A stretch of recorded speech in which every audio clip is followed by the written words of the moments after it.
Are you a financial advisor considering the Independent Registered Investment Advisor, or RIA model, and wondering where to start? Start with Schwab Advisor Services. Schwab has helped thousands evaluate the full range of options and can help you determine your best path forward. Navigate the big and small decisions by tapping into Schwab's decades worth of insights on what fuels RIA success. With Schwab Advisor Services, you have a custodian that will support you every step of the way. Start your journey today at advisorservices.schwab.com/paths.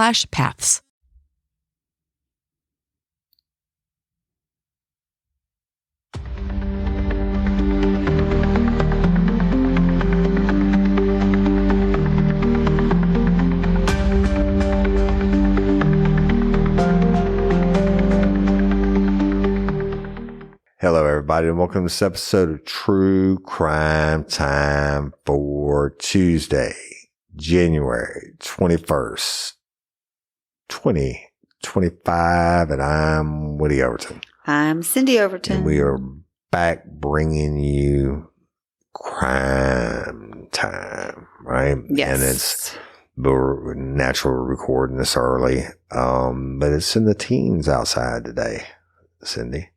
Oh. Yeah. No. Yeah. Cold. Let's do some cold euphemisms. Colder than the well digger's ass. I never understood that one. My daddy's favorite, colder than a witch's titty. Oh, yeah. Colder than witch's titty.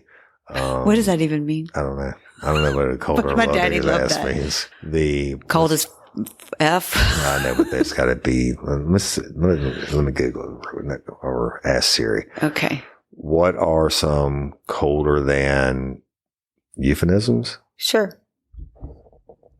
Okay, I found this on the web for what are some colder than euphemisms. Check it out. All right, yeah, I'm going to read you some. Okay. Colder than expressions. The cold is something everyone has felt, some of us more than others, like we are now. Whether you enjoy it or not, it is always a common topic of conversation. It's like most things weather related. Sometimes you need a way to just say how cold it is. All right. And we're about to do this, y'all. All right. So colder than a brass toilet seat in the Yukon. Oh my gosh, that'd be cold. Yeah. All right. I'm not going to tell you about it all, but now they get down to a staggering minus 60 degrees. Mm-mm. All right. So I guess brass is just cold anyway. All right. Colder than a day old dumpling. Huh. Never heard of that one. Me either. And dumplings are known to be warm comfort food. You make good dumplings. Thank you. Blah, blah, blah, blah, blah. And a dumpling left out in the cold for a day doesn't seem like a nice thing to eat at all. Right? Colder than a dead man's hand. That's pretty good.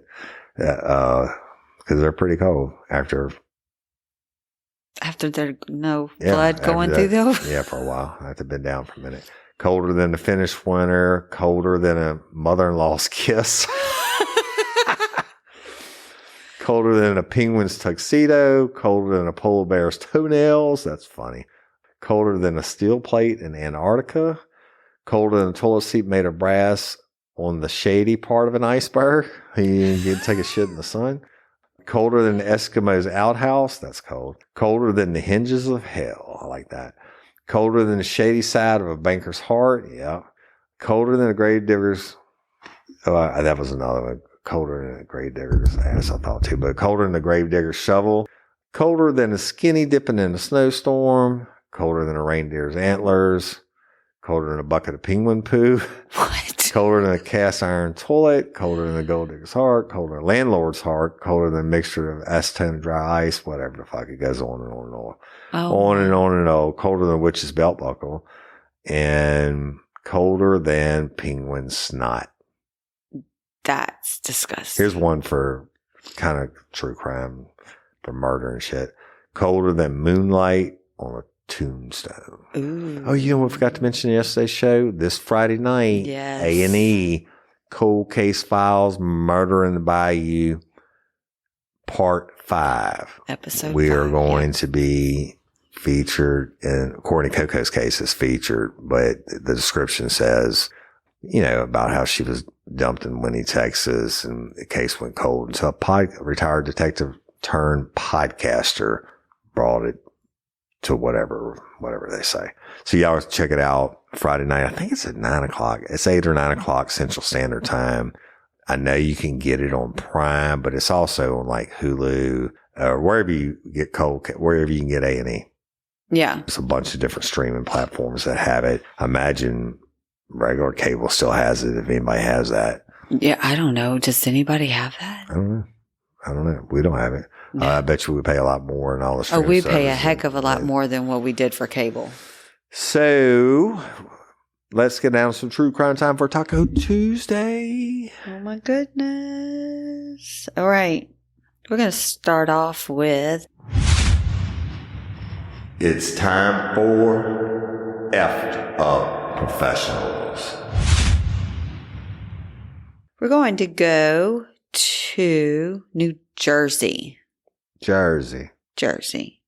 Where an elementary school teacher was arrested last week for sexually... I was going to already knew it's about sex.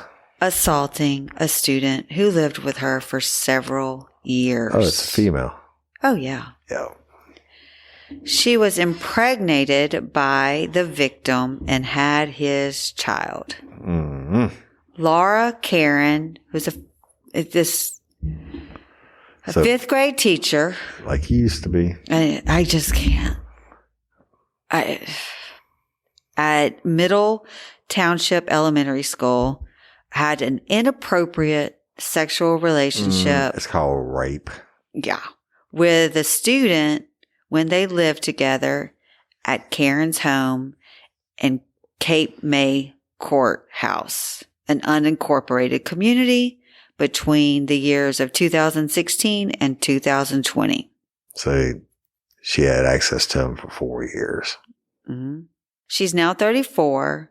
She first met the victim when she taught him and his brother in 5th grade. Holy shit. How old are you in 5th grade? 10. Holy shit. 10. The boy's parents became close with Karen. I became close with many. Right. I mean, I was at such a small school. I had maybe 30 students, and you're in a small community. Yep. You get close to the parents. Right. And you can get this close to them.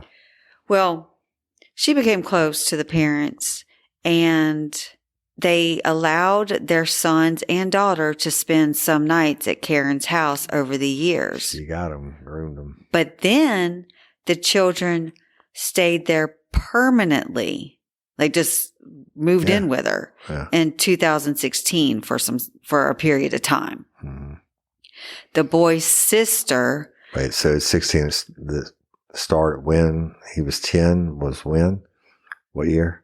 I'm trying to figure out how old he was. He was 13 when she knocked. 13. Yeah. So the boy's sister told investigators that she noticed how her brother would often wake up in Karen's bed, despite falling asleep in the siblings' shared room. And he secretly admitted to her that he fathered Karen's child. When the child was born in 2000... What how he did? It could have been another 5th grade student that knocked her out.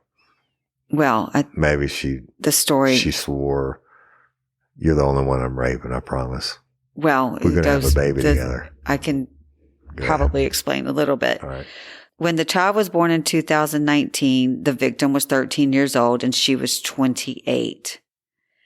Investigators became aware of the sexual abuse after the boy's father pointed out, the 13-year-old boy, pointed out the similarities between Karen's child, himself, and his son after seeing a Facebook post in December.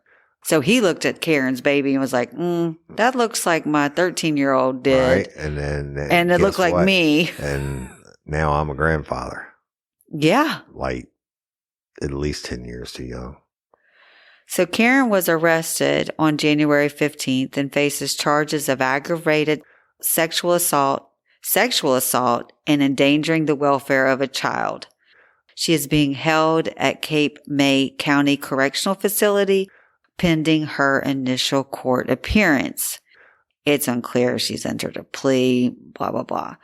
The arrest underscores the unwavering commitment of our office and law enforcement partners to protect the children in our community, Jeffrey Sutherland said, which is a Cape May County prosecutor. He goes on to say that teachers hold a position of great trust, and the allegations, which is not in this case, represent a deeply troubling breach of trust. We will work tirelessly to ensure justice is served and to support the victim and their family throughout this process. She's, of course, been placed on administrative leave. You think? I know. And must be civil service, otherwise they'd fired her. And they just ask if you have any information on this case to please contact the prosecutor's office. Well. And this is, I lost her. It doesn't matter. I don't want to see her anyway. Fuck her. That's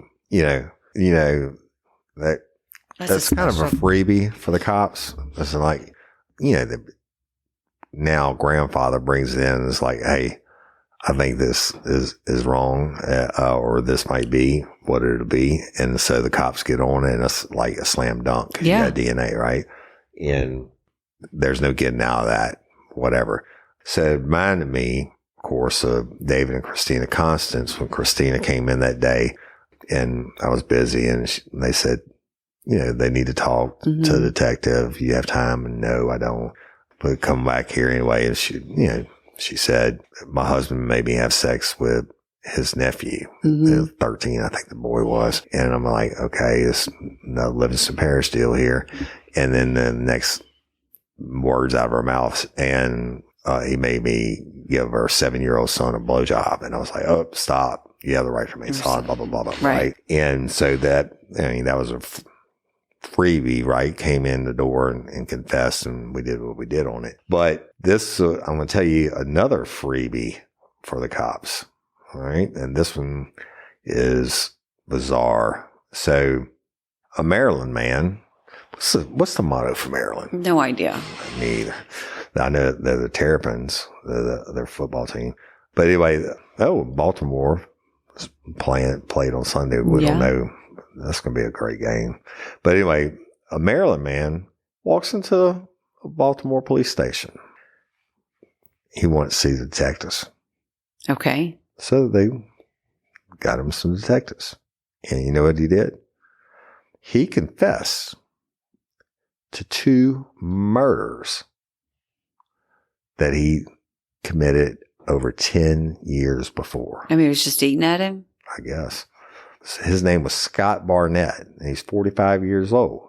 And he entered that Southeast District Police Station on January 12th and asked to speak to detectives about a murder. And then he admitted his involvement in the murders of Terrell Lehman, who was 41, and Charles Webster, who was 46. And both of them had been reported missing in December of 2014.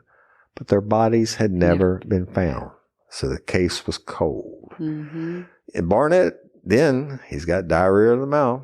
He tells the police that he and his child's mom, who died in 2022, were living with the victims at the time and were both involved in stabbing them and dismembering their bodies. I want to know if the woman actually died.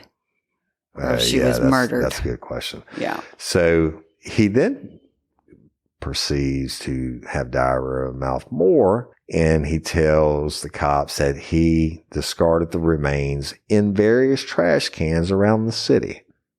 Oh, that's okay. So WMAR, the TV station, reported that Barnett was shown pictures of the victims, and he said, yep, that's the ones I killed.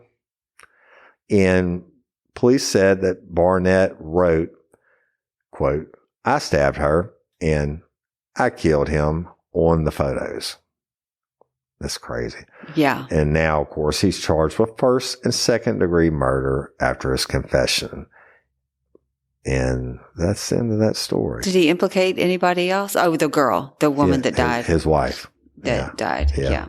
And this is crazy. Law enforcement always said it's the greatest show on earth. You don't have to watch like cold case files that we're on this week. It just happens every day. Does. Look at this smooth cat. Oh, I don't even know how to describe that. He got a little lightning bolt tattoo under his left eye, and he's got an arrow tattoo on his ear pointing upwards. Interesting. Right? Mm-hmm. It takes all kinds of special idiots to make the world go around. Yeah. So there you have it. Yeah. Mr. Barnett. If I did, well, first of all, I wouldn't murder somebody, but I wouldn't live with it. It wouldn't take me 10 years to confess. I would just be standing there going, take me. Yeah. Why confess after the 10 years? I guess it's eating you alive. I don't know. I mean, I would think that it would. I don't know. I mean, why confess? Because you always say that certain people are going to confess when they are when they're going to be put to death and they confess. Yeah. So why confess then? You're going to die. Why even? Oh, I know. If I did it and been saying I hadn't done it and they strapped me to the table, I'm trying to get right with Jesus. Well, you don't have to say that out loud. I get right with Jesus. No, I probably want to give the family some comfort, closure or something. Yeah. Yeah. I don't know. I don't know. I mean, we're not murderers to try to figure it out. So that you know of. Well, if you were a murderer, I'd already be dead. So I didn't say I murdered you. You want to set your child up for success? Is your child struggling with a specific subject, or do they need a challenge to keep them engaged? IXL Learning is an online learning program that enriches your homeschool curriculum. It offers practice in math, English, language arts, science, and social studies, and adapts to each child, meeting them at their personal level. As a homeschool parent, I can tell you that IXL has been life-saving for my son, WL.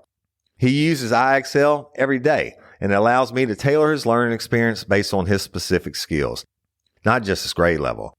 If he needs support, IXL finds his current level and helps him build up to where he needs to be. And in areas where he's advanced, IXL propels him forward without any setbacks. What I love most is that IXL uses visuals in its questions and lessons, which really helps WL learn math and science better since he is a visual learner. The interactive practice problems and educational games make learning fun and engaging. With IXL, school is a positive, fun experience. WL enjoys earning awards in the educational games.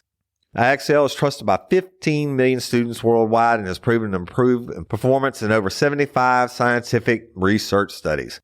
Make an impact on your child's learning. Get IXL now. Real Life, Real Crime listeners can receive an exclusive 20% off IXL membership when they sign up today at IXL.com/today. Visit IXL.com/today to access the most effective learning program at the best price. Are you feeling overwhelmed by hormonal changes? I know Cyndi was, and if you're a woman, you're definitely not alone. There are more than 1,000 hormone disruptors living rent-free in our environment right now, found in our food, water, and even in our skincare products. These disruptors can wreak havoc on our hormones. Believe me, before Hormone Harmony, I watched Cyndi suffer. Not anymore. Hormone Harmony's formula, made only with herbal ingredients, have reduced Cyndi's hormonal symptoms, and it helps women of all ages. Then there are the natural hormonal changes our bodies face, such as menopause. While these processes are part of life, they don't have to be uncomfortable. The good news is that you don't have to suffer through it any longer. Hormone Harmony contains science-backed herbal extracts known as adaptogens, designed to help the body cope with stressors, including those chaotic hormonal fluctuations that can disrupt your daily life. Whether it's PMS symptoms like irritability and cravings, or menopause symptoms such as hot flashes and night sweats, Hormone Harmony can help with it all. Happy Mammoth, the creator of Hormone Harmony, is dedicated to improving women's lives by using only high-quality science-backed ingredients. They make no compromises on quality, ensuring that you receive the best support possible. This isn't just a supplement, it has become a phenomenon. Women are talking about it everywhere, with a bottle of Hormone Harmony sold every 24 seconds. And the most important benefit, women express feeling like themselves again. A sentiment echoed in over 30,000 positive reviews. For a limited time, you can get 15% off your entire first order at happymammoth.com. Just use the code RLRC at checkout. That's happymammoth.com. Don't forget to use the code RLRC for 15% off today. If you had murdered anybody, if you were a murdering kind, I would already be dead. That is so true. That is true. But sad thing is I know this. Says the woman that put the man's socks on him last night, and he didn't even try to stop her. What are you talking about? You You held didn't your do foot that. up. I did. Let's talk about that real quick. Okay. It was getting cold, and I've been going outside, and I had sweatpants on. We were watching something. I don't remember what we were watching, football or something. I don't know. Probably. And kicking back my feet in the chair. And now I'm really fucking going to tell myself because I have on slippers, and I never owned a pair of slippers. Dear phone slippers. And until recently, these got them for Christmas, and they're comfortable as fuck. Mm-hmm. And yeah, that's true old man shit, right? Yeah, they're like. So I kick back in the chair, put my feet up, and the sweatpants slide up, and I got from my slippers to my shins. And it was getting cold. Yeah. And I was like, my legs are cold. And you said, you want me to go get some socks? No, you said my feet are cold. Oh, okay. Well, I meant my legs because my feet were in the slippers. I know, but you still said my feet are cold. And I said, what kind of socks? I said, do you want me to go get you socks? And you said yes. And I said, if you do you will, want a specific kind? No, you didn't. I did. I said, what kind of socks do you want? I said socks. Exactly. So what did I bring? She brought me ankle socks. And put them on. And I have no-show socks Very on. thankful for it. Very thankful for it. But you brought me ankle socks, and it didn't solve the problem. I brought him ankle socks, and I walked up to him, and he's doing something on his phone. And so I undo the socks, and he lifts his foot up. While I'm still working on the phone. And I proceed to put the sock on him. He kicks the slipper off the other foot. Yeah. And I put the other sock on him. And then I sit down, and he says, my legs are cold. Yeah. And I said, do you want another pair of socks? I'll go get another pair of socks. He lifts his foot up. I put them on top of the other socks. Yeah, that was This nice. is Woody Overton's life. And I still have them on right now. You do? Yep. Yeah, you're pretty amazing. Thank you. You're welcome. And now I'm really old as fuck.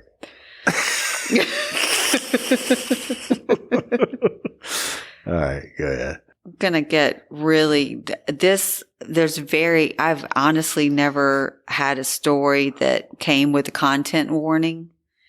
Wow, really? This one actually comes with the disturbing descriptions, and they are very disturbing descriptions. So this is It's time for Effed Up Professionals. So going to New Jersey. Jersey again. Yeah, staying in New Jersey. And a former janitor is facing 8 years in prison after admitting to tainting children's utensils and cafeteria food with feces, urine, and bleach. On Monday, January 13th, Giovanni Impellizzeri, who's 27 years old and lives in Vineland, pleaded guilty to second-degree official misconduct, according to the Cumberland County prosecutor Jennifer Webb McCrae. He also pleaded guilty to third-degree possession of child abuse material, and he was arrested on October 31st, 2023, with the initial charge of aggravated assault, tampering with food products, and endangering the welfare of children. He was later charged with second-degree official misconduct, according to the 2023 release from the prosecutor's office. During the course of the investigation, detectives discovered that Impellizzeri was in possession of child sexual abuse material. And on November 8th, 2023, he was then charged with 1 count of possession of and 1 count of distribution of child sexual abuse material. So it would be child porn. So the New Jersey State Police began investigating him on October 30th of 2023 when people from Elizabeth F. Moore School started reporting anonymous tips about videos posted to a social media platform. So that means somebody was in there looking at something dirty. And that's what I thought. And they're like, oh, hold on a minute. Yeah, I know that. That's Mr. Joe Blow, whatever his name is, from our school. That's what I was thinking. Shitting on our thinking. forks. Yeah. Yeah. So according to the affidavit of probable cause filed on November 2nd, 2023, officials at the school serving students in grades 3 to 5 report the school has grades 3 to 5 reported receiving anonymous tips about alarming posts sent on the encrypted texting app Telegram, which I hadn't heard of until this morning. So I downloaded it just to see what Telegram was. And when I was doing research about it, it's not meant to be like a dirty place. Like it's like MailChimp, what we use for our I understand, but people will always figure out nefarious things to do with legit shit. Yeah. A tipster said that while on a Telegram group thread, he saw Impellizzeri texting and posting videos of himself in what appeared to be a school setting, performing sexual acts with items from the school, as well as doing things that would endanger the well-being of students of the school. Videos and posts the tipster saved from Telegram showed Impellizzeri wiping his private parts on various utensils. Call that crotch dusting. And items from the school. He was seen masturbating and urinating on pillows and kitchen bowls. Nice.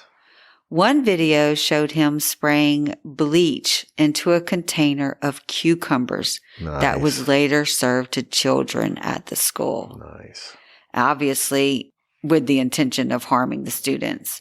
They showed him using multiple pieces of bread to wipe his, they have in quotes, private parts. Crotch dusting. As well as spitting on the bread before putting the bread back in the container. Wow, that dude is fucked to be later up. served to children at the school. That is such a violation. He had worked at the school since 2019 as a custodian.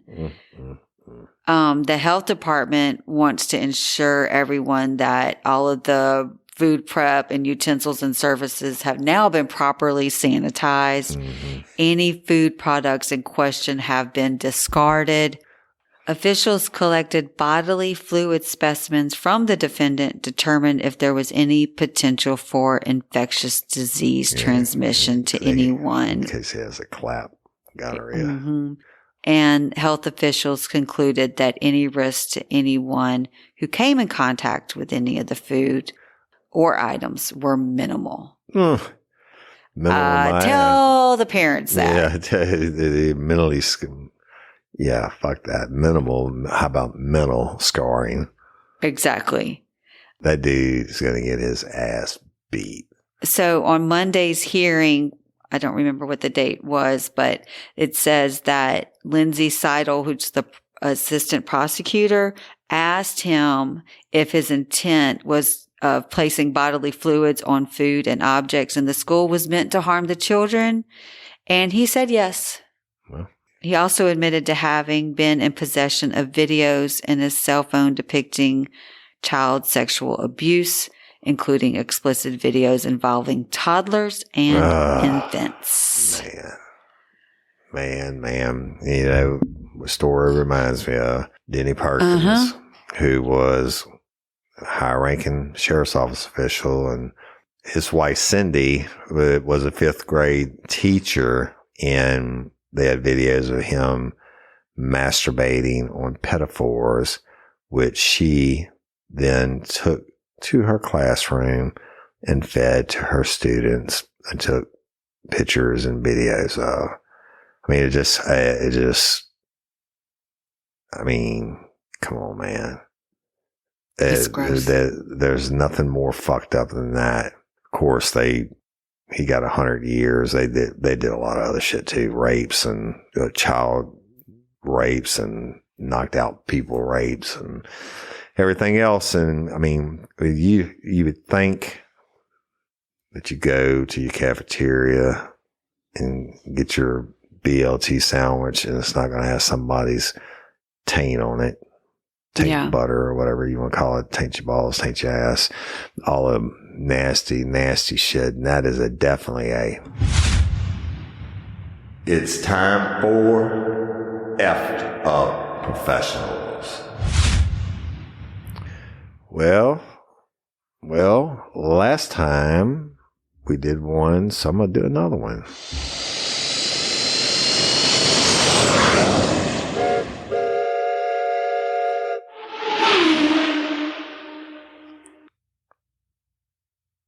Now, this time, y'all, again, I've been to this airport also. We're going to Savannah and the Hilton Head International Airport. And on January 15th, Southwest Airline, they had a pilot, and I told you they'd be hanging out at the bar. And you know where this story's going. And he was staying at a hotel by the airport, and he had himself a few drinks. And then, but the problem was he had to fly on Wednesday, January 15th. When he got to the airport, somebody noticed something was amiss, and he got arrested for DUI. Mm-hmm. Okay. So, I don't know technically. I mean, like, if I'm drunk driving and I pull over because I'm too drunk and you throw your keys out of the window and no cop sees you driving and you're sitting in the car, and technically they can't get you for driving under the influence because you weren't driving, right? So I don't know how it works on airplanes, but we've done these stories before. The Southwest Airlines provided a statement to multiple outlets, NBC News, ABC, blah, blah, blah. And they said, we are confirming that they are aware of a situation involving an employee of Flight 3772 from Savannah's Hilton Head International Airport. And that employee has since been removed from duty. And of course, the flight got canceled. And they said customers were accommodated on other flights. And we apologize for the disruption to their travel plans. And there's nothing more important to Southwest than the safety of employees and customers. Now, according to the flight records, Flight 3772, which was headed from Savannah to Chicago, was delayed nearly 5 hours. I would be so pissed off. But it left Savannah at 10:56 a.m. local time and landed in Chicago at 12:08.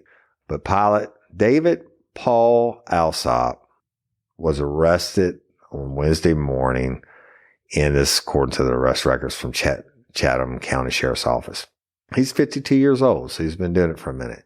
And he was charged with driving under the influence and was taken into custody at that same airport. And the airline said that he was removed from duty. But, I mean, how fucked up do you have to be? I mean, you can eat some breath mints or whatever. I guess he was staggering to the airplane and wait for him to get on the airplane in the cockpit, and maybe his co-pilot's like, man, you fucked up. Mm-hmm. I got to call the police on you. Mm-hmm. I mean, again, what that could be. It's time for Effed Up Professionals. Sure, all the studies on how your motor skills are delayed and all that. I know these big planes have autopilot and all that shit and whatever, but I don't want my pilot flying fucked up. I don't either. Right? I don't think anybody does. Anybody's pilot flying fucked up. But yeah, most of those guys, almost all of them went through the military first to get their pilot license, because it's, it's not free, because they have to sign up for X amount of years and they get out and they do this. And I've had friends that have done it, and I just can't imagine. Well, I guess people do it every day on all kinds of different jobs. They show up fucked up. Oh, yeah. And teachers, we've had teachers do it. We had cops do it, whatever. I'm working on a case now where a cop, they allege that he was drunk when he got to work. So, but I don't know. I don't know either. But there you have it. I don't understand why you would want to. I mean, first of all, he's putting himself in harm's way. He could literally kill, you know what I mean? Like, yeah. Well, let me tell you just a little bit more. See about what happened. So according to NBC News, an officer for the Transportation Security Administration had smelled alcohol in the pilot, and he's the one that called the cops. And they said that the pilot may have shown other signs of intoxication and was removed from the cockpit. Now, NBC News shared an image of the police officer on the Southwest plane. And CBS News notes that pilots are prohibited from using alcohol while on duty or from flying or attempting to fly an aircraft within 8 hours of consuming alcohol, or if they have a blood alcohol concentration of 0.04 or greater, in this according to the Federal Aviation Administration. They say any factor that impairs the pilot's ability to perform the required task during the operation of an aircraft is an invitation for disaster. Hello, my name is Jorge Gaviria, and I'm the founder of Hacienda. We partner with farmers in Mexico to bring heirloom corn products to every kitchen.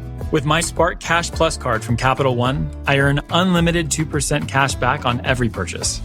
And it has no preset spending limit, which means my purchasing power adapts to my business needs. My Spark card helps me fulfill my mission of bringing masa to the masses. Capital One, what's in your wallet? Terms and conditions apply. Find out more at CapitalOne.com/SparkCashPlus. Thing. And the use of alcohol is a significant self-imposed stress factor that should be eliminated from the cockpit. And the ability to do so is strictly within the pilot's control. My Meaning, God.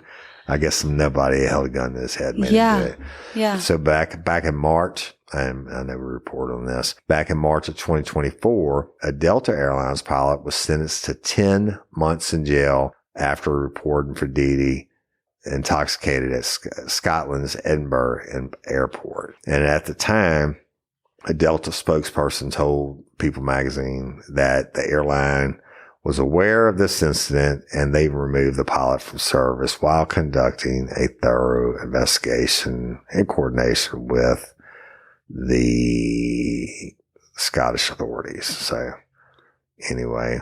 Why don't they have to do like a breathalyzer before they like start the engine on the plane, like blow into that? But that's a genius idea. I know they already have those built. Like they people that get on probation, whatever, you got to blow into your steering wheel. And every little bit you have to do it. There's a Real Housewife that got a DUI and she didn't know how to blow because you have to blow like a certain way, and she was like stalling at traffic lights and stuff because she didn't do it right. So I maybe wrote like 2 DWIs in my career, but I would always just call the troopers and shit to come do it, because Louisiana, the first one, is a misdemeanor and it takes hours, like 3 hours. And when you catch them, what I call PHT, prime hunting time, when I was looking for dope dealers and shit like that. Yeah, you had bigger fish to fry. Nobody on the road but drunks and bad guys and cops that time of the night. So I call the troopers, but the ones I witnessed, because the breathalyzer was in the booking room. I was always in there booking somebody, and they always had some asshole in there had to do it. And I would laugh every time. They were like, "You gonna blow in the machine?" "Yeah, I'm gonna blow." And they're like, okay, now I need you to blow and blow hard and don't stop blowing until I tell you to stop blowing. And they start blowing and the machine numbers start going up. They're blowing and they're like half blow. And they're like, no, you got to blow harder. Yeah. and then they had to stop the test and read, no, you got to redo it again. You weren't blowing hard enough. No, I was blowing. No, you got to blow until I tell you to stop. Oh my God. They blow. And then when it gets close to 0.30, the cops start wanting to stop blowing. Yeah. Like, we got your ass, motherfucker. But by, our policy, if you hit a 0.3, then we got to take you to hospital. Then I'm going to have to sit at the hospital with you. I'm going to have to sit at the hospital with you till you get released and then bring you back and book you. Yeah, so stop. The cops trying to get them to stop below a 0.30. Oh my gosh. The amount of paperwork and shit they have to go through to get the first one. And the bad thing about it is you see all the time, like around here, people arrested for their 11th DWI. Yeah. Why? Well, because it's called boycotization. When you get your first DWI and everybody pleads out and you get probation or whatever. And if after a year, you don't get anything, that 894, take it off your record. So you get your first one, right? And you plead guilty to it. So, but the judge has to read. That's another thing. When you're in court and I'm sitting there, I worked the night before and I got to work that night and I got 3 court cases. I got preliminary motions to dismiss or whatever, search warrant, whatever it may be. And some assholes in there taking his DWI plea and the judge has to read like this fucking 30-minute thing to him. Dissertation, right? And that's called the boycotization. Mm-hmm. They have to, and it's by law, they have to do this for a misdemeanor. And I get it. It's a serious thing. But so then they get arrested for the second DWI. Let's say it's the next parish over, East Baton Rouge. Mm-hmm. Well, it shows that you were arrested for a DWI before and pled guilty to it, but it doesn't matter. When you go to court, if the DA doesn't take the time to go to this parish and get the boycotization where it's read into the record, and then they have to read that into the record in their parish before they can charge you with or convict you for the second offense DWI. So they always just charge them with another DWI. Yeah. And then they go to another parish. Right. And they get arrested again or state or whatever. Yeah. And it goes on. And the DAs don't go and get where the judge read it into the transcripts. And so they go again and again and again until they end up killing somebody. And then they'll go get it and charge them. But then they can only charge them with the original one that they pled guilty to. Shouldn't we just have like a database for all of it I'm where pretty you could sure I'm old as fuck now and they probably have that, but they didn't back then. Yeah. You had to go physically go get it and bring it and read it in. I think that if the charge was stronger from the get-go, that it might deter further charge, like doing it again. I mean, if I'm just as a misdemeanor, then a little slap on the wrist. It would for you because a lot keeps an honest man honest, but a certain percentage of people who just don't give a fuck. Yeah, they're going to do it. They're going to get their until they kill somebody. Until they kill someone. Themselves. Same thing like a domestic violence. If you don't get out of it after your first arrest, you're not going to get out of it until you kill someone or injure them so bad that you go to prison. Shit happens. That's the way it is. So I think that there are enhanced penalties now for like, if you blow over a certain amount, you get a higher charge, but I don't know. Yeah. I know that if you don't blow now, or if you're involved in a wreck, they automatically take your blood. Yeah. Because, I mean, meth doesn't show up on the breathalyzer. That's what I was going to ask. I mean, all the different ways to impair yourself. And then if it's, a specialist fatality or something or whatever, then you technically, it's just not a pain in the ass. It's your job, but you got to go get a search warrant for the blood to take their blood and shit like that. Because otherwise the defense attorney's going to have it thrown out or whatever, What do you do in cases where like someone's taking a antidepressant or whatever that doesn't mix with blood and like, so maybe technically your blood alcohol level isn't that high, but you're way more impaired than you would be because you're taking this other medication. How does that work? That's absolutely no excuse. You still chose to drink and it mixed with your medication. But does it affect the charge in any way? Does it? It's a case by case thing, but I mean, they can bring, and I've seen them bring in their prescription and say, hey, look, I had a prescription for Xanax and I took, and I was drinking. Well, that's why I was so fucked up. But well, guess what? It's no you excuse. Still drank. You're a grown ass person, and says on the bottle, do not drink, do not take what alcohol may impair your ability to drive a vehicle or operate heavy machinery. Yeah. Isn't that funny? Yeah. I mean, I think it's a pretty small percentage of people that operate heavy machinery. but they put it on there. You know why? Because some motherfucker did it. Anyway, that's the way it is, and that's the way it rolls. Y'all, hashtag justice for Haley. And Friday night, Cold Case Files, Murder in the Bayou, Courtney Coco's story, and how lifers solved the case. So y'all should be proud of yourself. I mean, and I saw, because I downloaded the thing last night, and hers isn't up yet, but and I knew the stat, and I've said many times over the years, there's over 100,000 cold cases in the United States, and less than 1% ever get solved. Yeah. We've solved 2. Mm-hmm.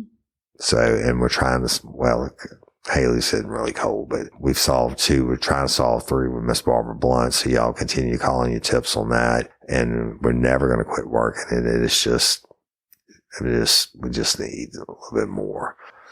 But, and sponsors, thank you. Patrons, convicts, Apple subscribers, thank you so much. Hope you're enjoying your commercial-free early releases. And we're Cyndi gets them out as early as we can. Sometimes some shit happens. We can't record to, right the day before, and you just get that night, but you still get commercial-free. Right. And, but we at least still, what we say is we want everyone to have it at least 24 hours in advance, like our subscribers. And we've been getting out 4 days. We get it a week in advance sometimes.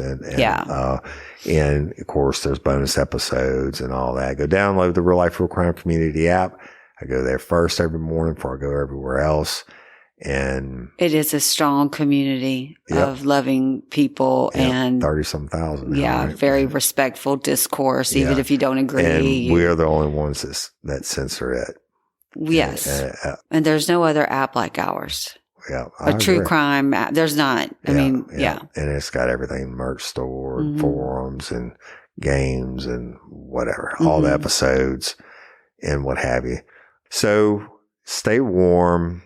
And we're hoping we're going to have power so you get Wednesday and Thursday's episodes.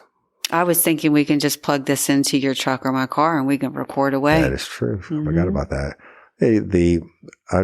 When I went to Norwood this year and Lawnmower had a flat, and I drive all the way to town and buy an air pump with a cigarette lighter plug and get back.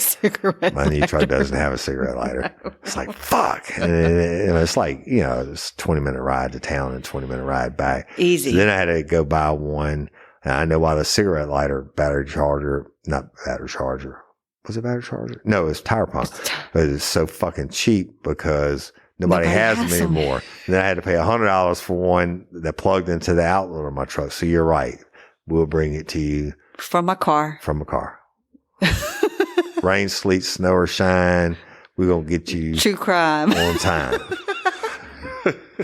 Did I tell you about yesterday with Sophie and I went to Starbucks and I went up to WL's room and told him if he came with me, I would get him canes. But I was trying to rhyme every sentence that I had. It was so funny. He was cracking up laughing because I was like, getting my Santa Fe and I'm going to make your day. Get you some canes and your stomach won't feel any pain. Exactly. And he was laughing. Until it comes out your butt. And exactly. Everything we said on the ride there and back had to be a rhyme. Oh, that's funny. I know. Great parenting skills. Yes. And great sock skills. Thank you. But that really didn't happen. All those swims. One isn't me. It was me. I'm not wearing slippers. You're still a man with slippers. There's no question of my manhood. Okay, well then why are you? You're still young. Old man. You're not an old man. All right. Cheers. Woo! We love y'all. Oh, one more thing really quick. Sophie and I were looking at time hop pictures last night of our trip to Gatlinburg 8 years ago. And she saw a picture of you and me, and she said that you look younger now than you did then. Yeah, I saw a time hop when we were in D.C. 8 years ago. I was thick as fuck, but I was only like 200 pounds. But but that's when I was working out all the time. Yeah. But I was like thick. I was like, damn, look at him. I'm like 30, 40 pounds lighter than that now. Yeah. You were 50 pounds lighter. That's true. It's true. All right. Love and appreciate each and every one of y'all. And that concludes True Crime Time for Taco Tuesday. And I'm Woody Overton. I'm Cyndi Overton. Holla at y'all later. Peace.